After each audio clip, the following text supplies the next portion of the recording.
Magkaiba ang mga tuntunin para sa mga kandidato para sa lokal at sa pambansang posisyon. Sa radyo halimbawa, merong 180 minutes or kabuuan ng 3 oras kada istasyon ang nakalaan para sa mga national candidates. Kung kayo naman ay tatakbo sa lokal na posisyon, meron kayong 90 minutes. Kung sa telebisyon naman, ang bawat national candidate ay merong hanggang 2 oras or 120 minutes kada istasyon. At hindi bibilangin dyan yung mga paglabas sila sa halimbawa sa balita o mga panayam sa mga talk show, interview, documentaries, etc. kung nagkataon na sangkot sila sa pinag-uusapang issue.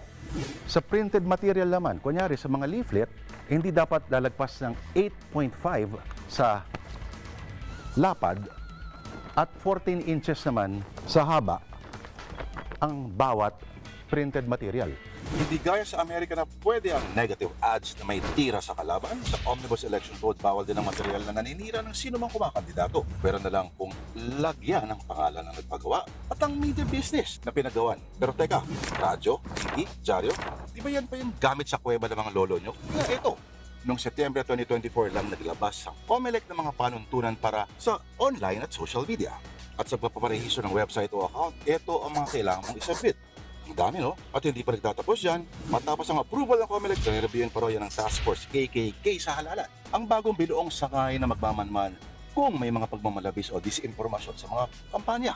But wait, there's more.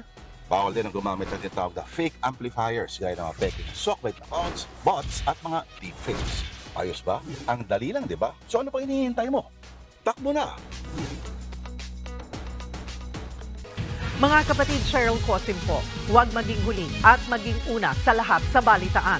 Para sa tuloy-tuloy na talakayang sa Frontline, mag-follow at mag-subscribe sa social media pages ng News 5.